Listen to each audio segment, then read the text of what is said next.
विधवा महिला की मजबूरी, एक मार्मिक कहानी।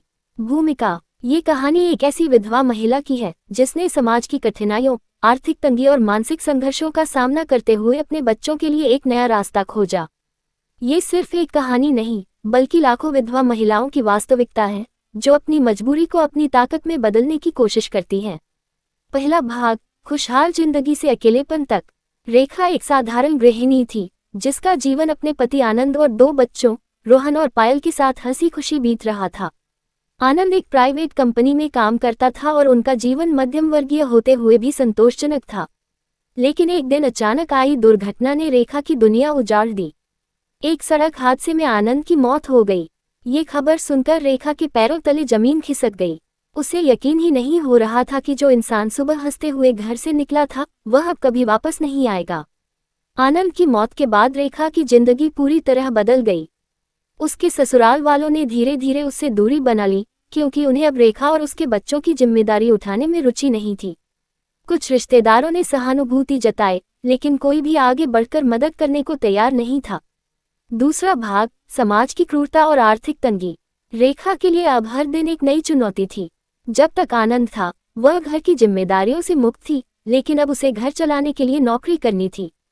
उसने कई जगह नौकरी के लिए अप्लाई किया, लेकिन बिना अनुभव और उच्च शिक्षा के उसे नौकरी मिलना आसान नहीं था।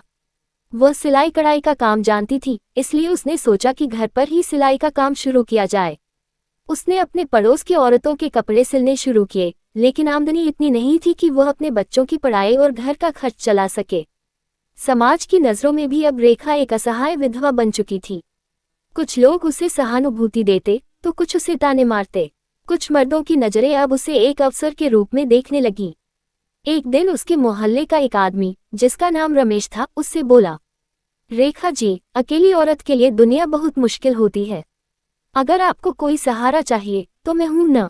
रेखा समझ गई कि रमेश के इरादे नेक नहीं हैं। उसने साफ मना कर दिया, लेकिन रमेश की बातें उसके दिल में चुभ गईं। उसे एहसास हुआ कि एक अकेली महिला होना इस समाज में कितना कठिन है।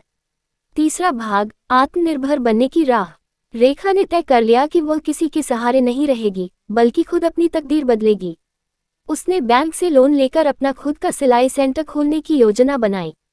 हालांकि बैंक से लोन मिलना आसान नहीं था। जब वह बैंक गई तो वहां के मैनेजर ने उसे कहा, मैडम, बिना किसी गारंटी के हम लोन नहीं दे सकते। आपके पास कोई गारंटर है? रेखा के पास कोई गारंटर नहीं था, लेकिन उसने हार नहीं मानी।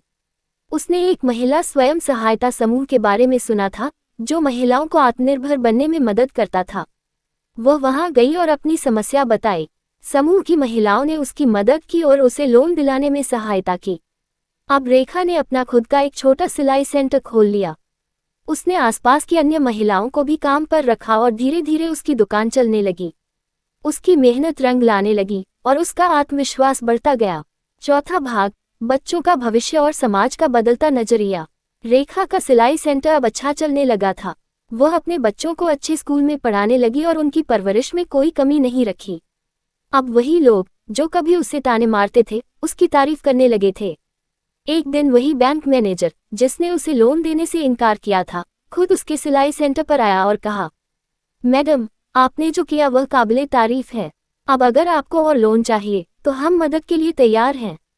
रेखा को अब एहसास हुआ कि जब एक महिला अपने आत्मसम्मान के लिए लड़ती है तो समाज धीरे धीरे उसे स्वीकार करने लगता है।